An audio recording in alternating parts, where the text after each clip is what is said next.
I'm sitting here literally throughout the week, and then today I'm sitting here and I'm just thinking to myself, where is Edward's faith? Where is Edward's belief? And did I waver, or am I still on the right path because things take place? Did I forget the journey that I made a decision to get on because of obstacles that seem to come? Or am I just going through my valley and accepting the terms of it, no matter what it is? And understanding that there will always be problems that will come. But if I truly just stay focused, I believe I will do okay. So these are the things that I dwelt on today.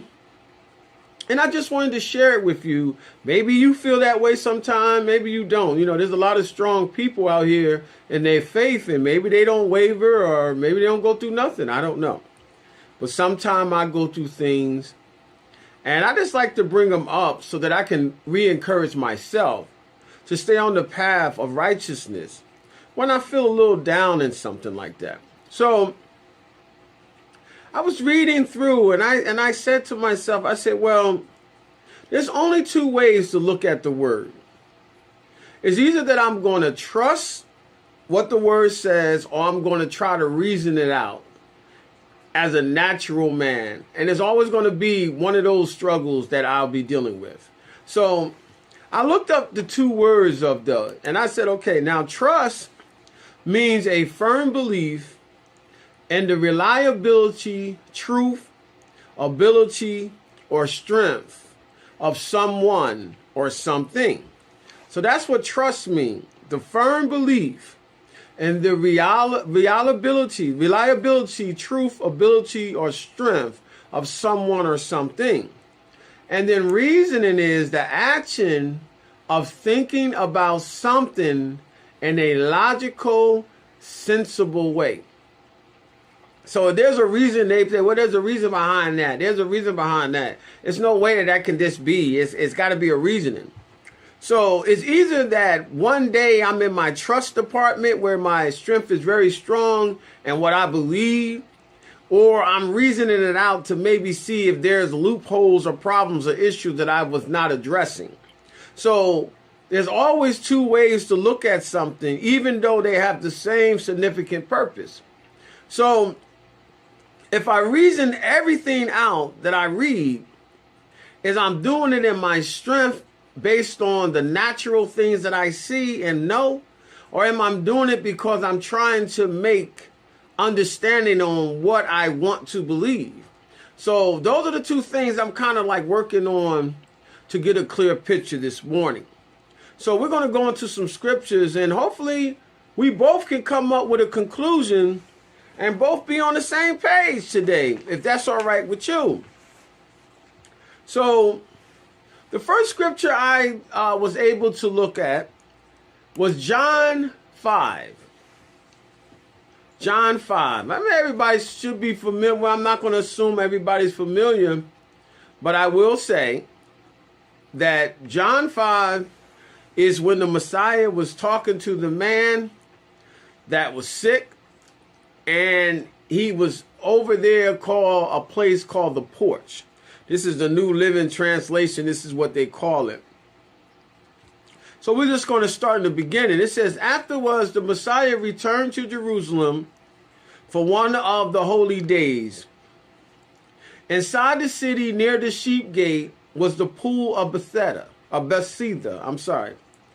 with five covered porches. Crowds of sick people, blind, lame, or paralyzed, lay on the porches. One of the men lying there has been sick for 38 years. When the Messiah saw him and knew he had been ill for a long time, he asked him, would you like to be, one book Bible says, to be made whole? This one in the New Living Translation say to get well.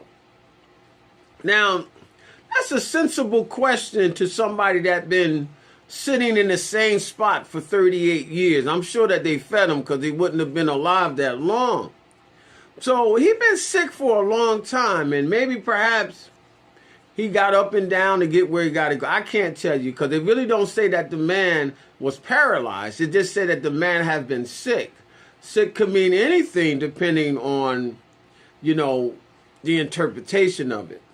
So he realized that he saw the injuries of this man that has been going through this for a long period of time. So he was making a decision, an assessment, and what needs to be done. And this is very important to me. And I said, well, that makes sense. So in this essence, what he was asking the man, according to scripture, was, do he want to be restored? And restored means to restore someone to a sound, healthy, or otherwise favorable condition, according to what to be made whole mean, according to the King James Version. And that's pretty much a line drawn that I call acceptance. Now, the acceptance in this situation is that the man know that he was sick, but he had to accept did he want to be well or not. Now, the Messiah didn't do anything at the moment, the Messiah didn't do anything at the moment. He asked him a particular question just to kind of get an understanding on how he saw it. So the man said, I can't. That was his first word. I can't. So his acceptance there was knowing his limitation at that point. He knew he could not heal himself. He knew that his situation was dire. He knew that this was a 38-year situation in his life. He knew that. It was no information about that, no different. And then he made a statement. He said, for I have no one to put me into the pool when the water bubbles up. Someone else always get there ahead of me. Now, this goes back to where some people think that the man was laying there for a long time while he was paralyzed, but he never stated that. He said that someone else always get there ahead of him. Maybe he was walking slow and his sickness prevented him from getting there faster. Now, the Messiah said to him on verse 8, stand up, pick up your mat, and walk. Now, does this mean that the man believed that the Messiah could do this thing? Or does it just mean that this is a particular thing that the Messiah was going to do anyway? Without the man's aid, without the man's acceptance, without the man trying to figure it out, he already had an intention to prove to this man that this is what he was going to do. And like I'm telling anybody a lot of times is that you don't know when and how, and it doesn't always mean that you're the one that's going to make it happen. Sometimes the Messiah just do things, or even the Most High in this essence do things for us that we don't even have a deservedness of it. He just do it. We either accept it or we don't. So this is the stage of acceptance. So it says, instantly the man was healed. He rolled up his sleeping mat and began walking. But this miracle happened on the Sabbath. So the Jewish leaders objected. They said to the man who was cured, you can't work on the Sabbath. The law doesn't allow you to carry that sleeping bag. Now, it's what I always say about leaders. Be honest with yourself. Even in that situation, they must have been carrying a book. They must have been carrying something, but they was criticizing this man for carrying something. And it says here, he said, but he replied, the man who healed me told me to pick up my mat and walk. Who said such a thing as that? They demanded. But the man didn't even know who accomplished this goal for him. And what I'm saying in this situation is that this happens a lot, is that you know that you could not do anything in that essence for yourself.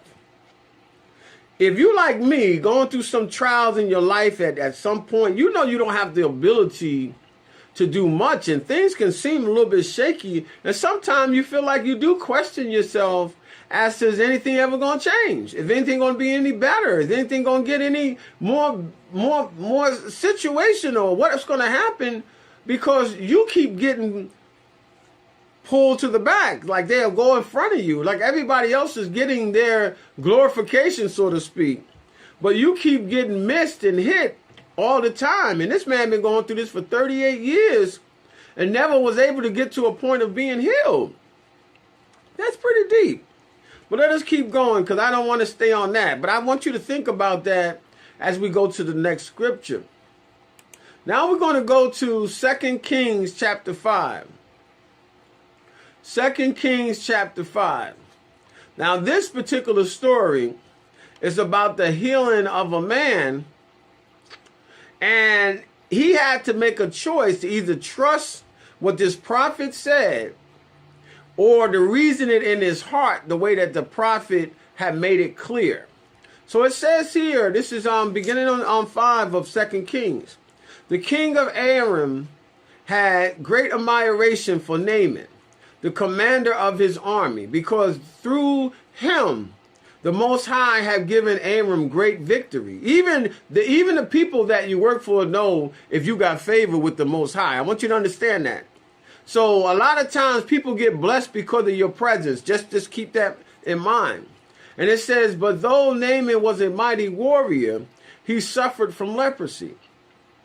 At this time, Aramean raiders had invaded the land of Israel, and among their captive was a young girl who has been given to Naaman's wife as a maid. One day the girl said to her mistress, I wish my master would go to see the prophet of Samaria. He would heal him of his leprosy. Now, I want you to keep in mind that this particular girl, this young girl, was an Israelite who was captured. And she knew the one that had the power to change this man's condition. And he went, she went and talked to the wife of this man because maybe she felt bad, whatever the case may have been. But she had belief. Now, this is the first part we're talking about with belief. Now, she had belief on the power of the prophet having the ability to change this man's condition. So it says, so Naaman told the king what the young girl from Israel had said. And this king said, go and visit the prophet. The king of Aram told him, I will send a letter of introduction for you to take to the king of Israel. So Naaman started out carrying as gift 750 pounds of silver, 150 pounds of gold, and 10 sets of clothing. The letter to the king of Israel said, with this letter, I present my servant Naaman. I want you to heal him of this leprosy. Now, I want you to think about this. If these people didn't know anything about a prophet, that's why I said you can't always think that your enemy is ignorant of your truth. The enemy is not so ignorant of your truth than you believe. Because if that was the case, then what would have been the significance of the king even making that statement for Naaman off of a young girl's word that was from the very place the prophets are known from? So that lets you know that your enemy know the power that's in you. The enemy knows what you have, even though you don't know. So anyway, when the king of Israel read the letter, he tore his clothes in dismay and said, am I Yah, that I can give life and take it away? Why is this man asking me to heal someone with leprosy? I can see that he's just trying to pick a fight with me. Now look at that. This young girl, this king that's in Israel don't even know that this young girl is there in a foreign country. And this woman and this girl belongs to his country. You understand what I'm saying? So it's a lot of stories in the Bible that people don't really pay attention to that we're going through in society today. We don't even pay attention to it because we don't read the Bible and look at the Bible and how the Most High say the same yesterday, today, and forevermore. This is something that happens all the time. So here this woman, this little girl, whoever she was, she made a statement The wife believed. The wife believed. And he may not have believed the young girl himself, but because on the merit of his wife, he believed. And because the king at that time loved this man for the favor he was having from the Most High, he took no ounce of believing anything different. Because he knew that this man was favorable. Why not heal him from something? Because, hey, he blessed his house. So he took him over there, got him where he needed to be. And see, that's why I said when you read the word, you gotta get a little deeper. So it says that, so Naaman went. Now this is very important here. Very, very important. And then it says, but when Elisha, the man of Yah, heard that the king of Israel had torn his clothes in dismay, he sent this message to him. Why are you so upset? Send Naaman to me, and he will learn that there is a true prophet here in Israel. Now, think about this. Oftentimes, we can get kind of mixed up in how we view things that are going on in our life.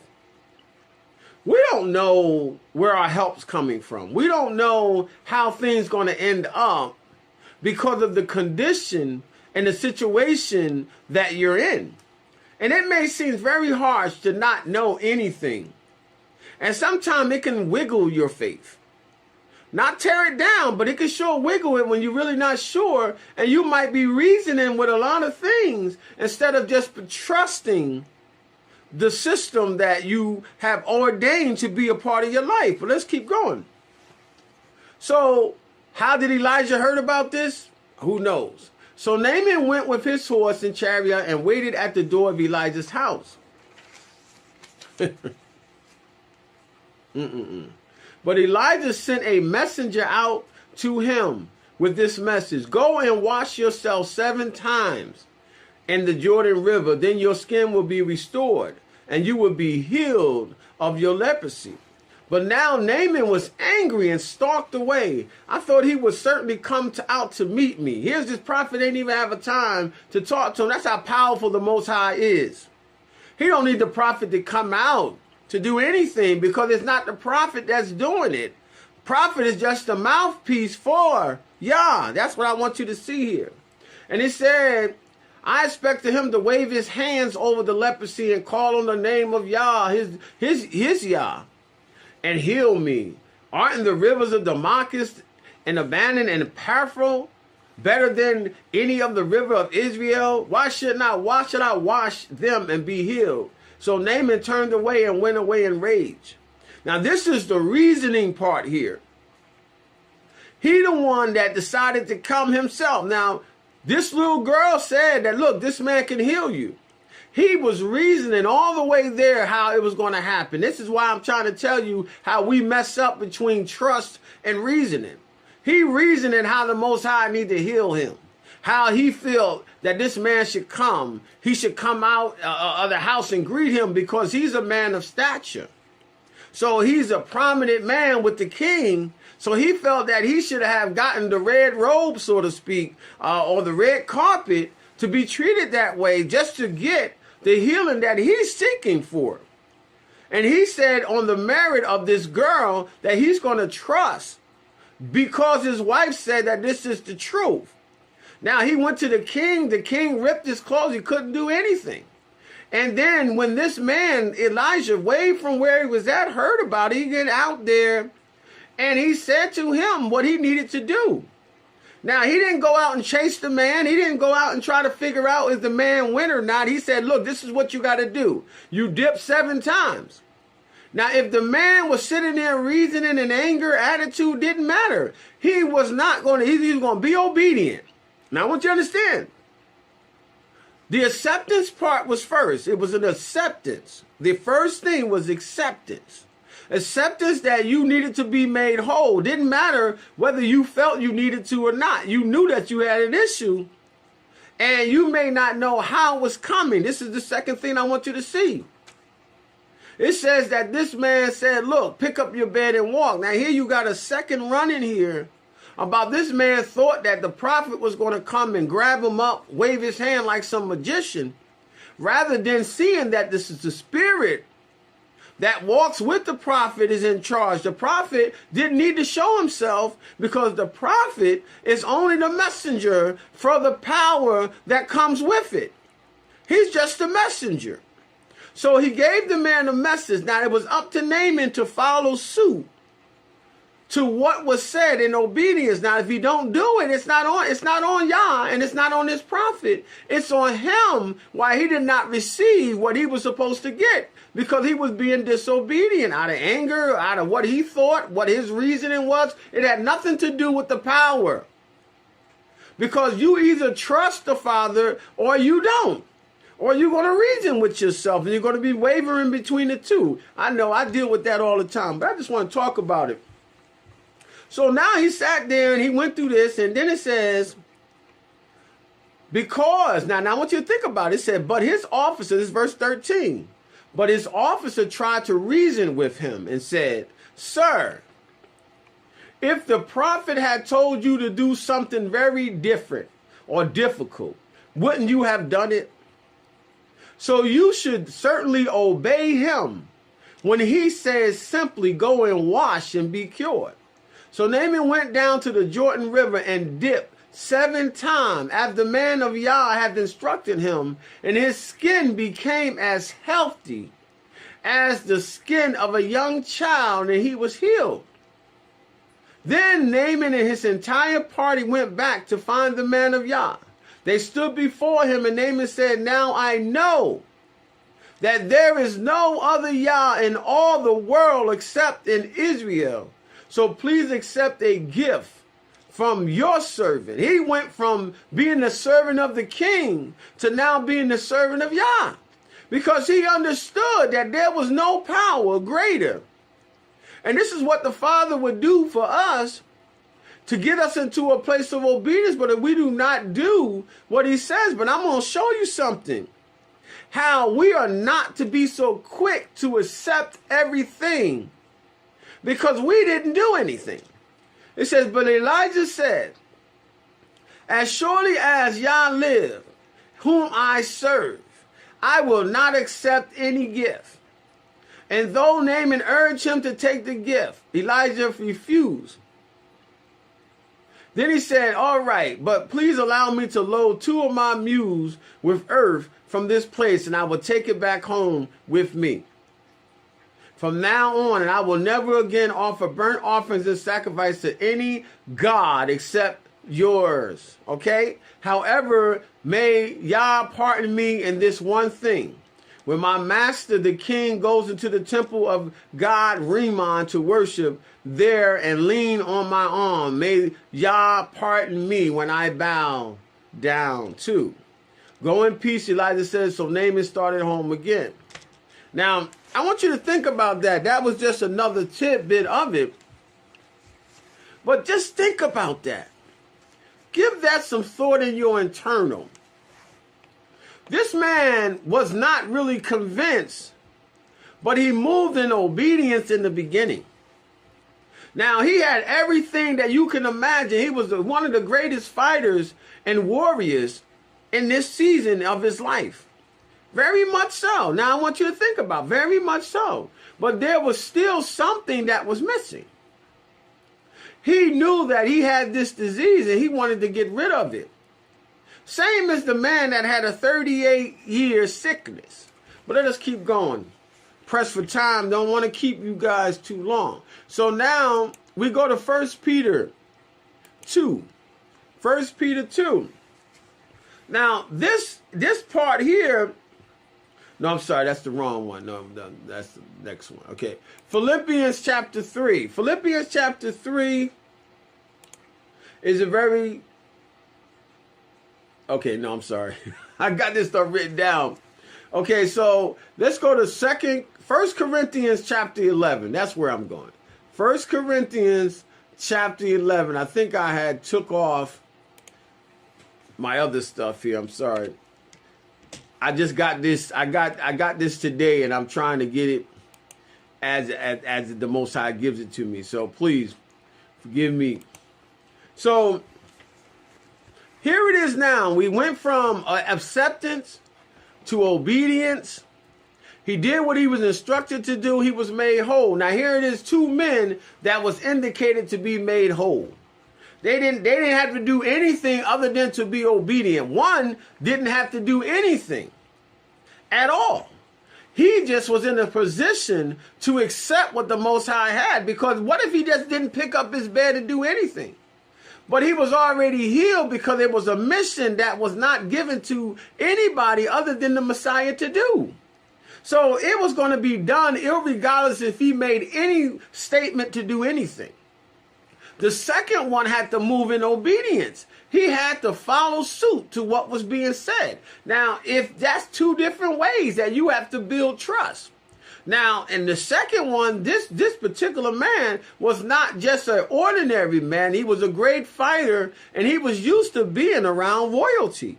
But he had to accept the terms that he did not have the ability to save himself from this disease that was obviously causing him problems within his internals. So he made a decision to go where he went, but in the time of going there, he had to reason among himself with the instruction that was given to him. If he did not follow the instructions, then nothing would have been done. You didn't see where anybody came to show him or give him a mat or said that he was going to make it, but it was his servant alone that reasoned with him before he made a mistake in his rage and lose the restoration that he could have received. So emotions, once again, can get you in trouble. So here we are now in 1 Corinthians chapter 11.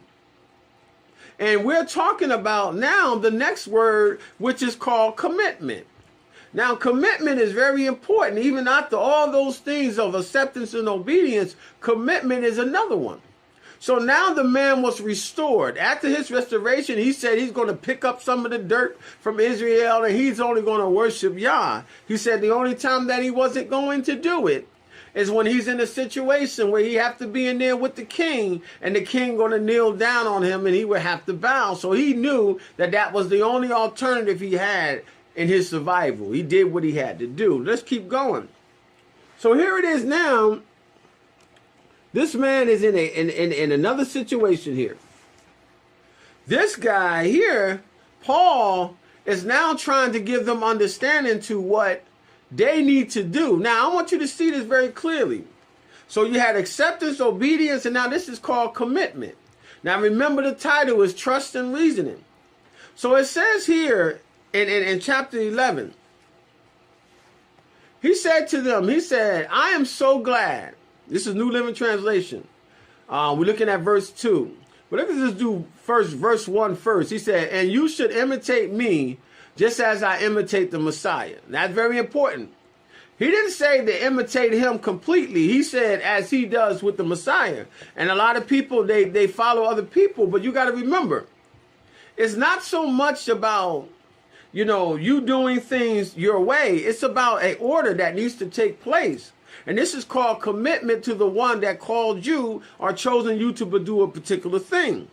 Now, 1 Corinthians 2, when it's talk about follow the example of the Messiah, here that means to you behave in the same way as they did in the past or in a similar way, especially because you admire them.